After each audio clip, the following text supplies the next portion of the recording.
Atomic matter. The formation of all matter is on the order of a solar system.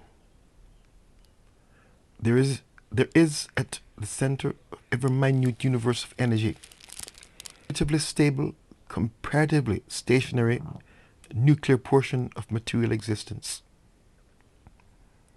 This central unit is endowed with a threefold possibility of manifestation.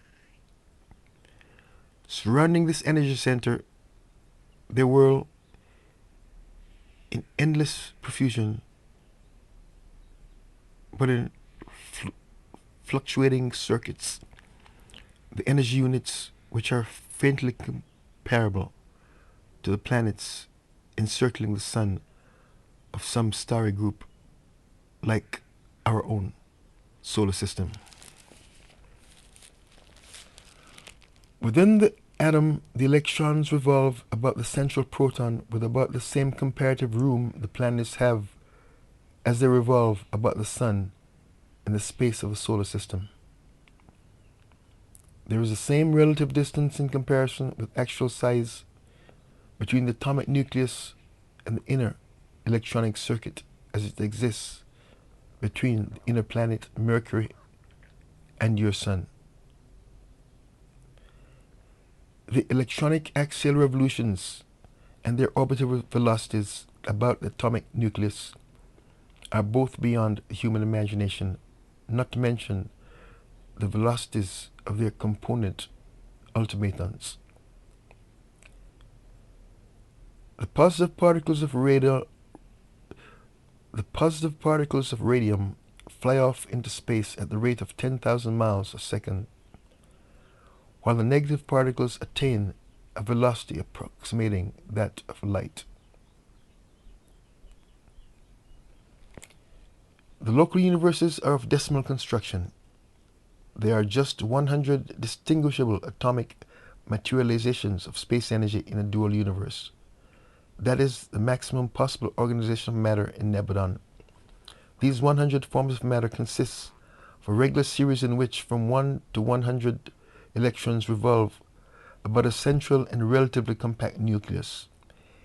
It is this orderly and dependable association of various energies that constitutes matter. Not every world will show 100 recognizable elements at the surface, but they are somewhere present, have been present, or are in the process of evolution.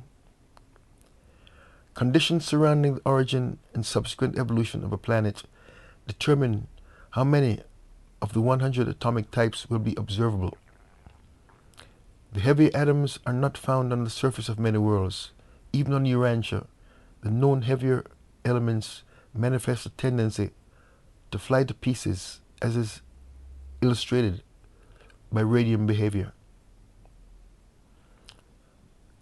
Stability of the atom depends on the number of electrically inactive neutrons in the central body.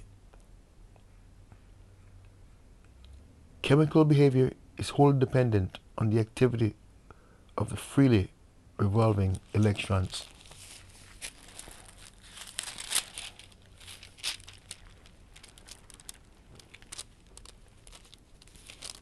In Orvonton, it has never been possible naturally to assemble over 100 orbital electrons in one atomic system. When 101 have been artificially introduced into the orbital field, the result has always been the well-nigh instantaneous disruption of the central proton and the wild dispersion of the electrons and other liberated energies.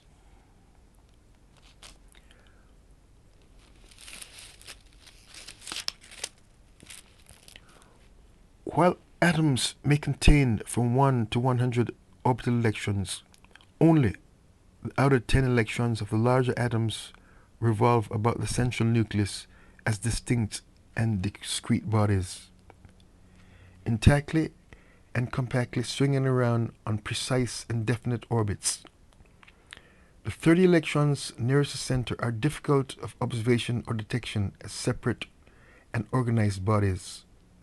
This same comparative ratio of electronic behavior in relation to nuclear proximity obtains in all atoms regardless of the number of electrons embraced. The nearer the nucleus, the less there is of electronic individuality. The wave-like energy extensions of an electron may so spread out as to occupy the whole of the lesser atomic orbits, especially if this is true of the electron's nearest atomic nucleus. The 30 innermost orbital electrons have individuality, but their energy systems tend to intermingle, extending from electron to electron and well nigh from orbit to orbit. The next 30 electrons constitute the second family or energy zone and are of advancing individuality, bodies of matter exerting a more complete control over their attendant energy systems. The next 30 electrons, the third energy zone, are still more individualized and circulate in more distinctive and definite orbits. The last 10 electrons present in only the 10 heaviest elements are possessed by the dignity of independence and are therefore able to escape more or less freely from the control of the mother nucleus. With the minimum variation in temperature and pressure, members of this fourth and outermost group of electrons will escape from the grasp of the central nucleus, as is illustrated by the spontaneous disruption of uranium and kindred elements. The first 27 atoms, those containing from 1 to 27 orbital electrons, are more easy of comprehension than the rest. From 28 upward, we encounter more and more of the unpredictability of the supposed presence of the unqualified absolute. But some of this electronic unpredictability is due to differential ultrametonic axial revolutionary velocities and to the unexplained huddling proclivity of ultimatons.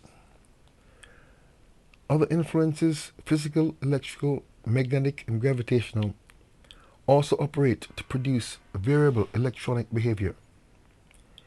Atoms, therefore, are similar to persons as to predictability. Statisticians may announce laws governing a large number of either atoms or persons, but not for a single individual atom or person.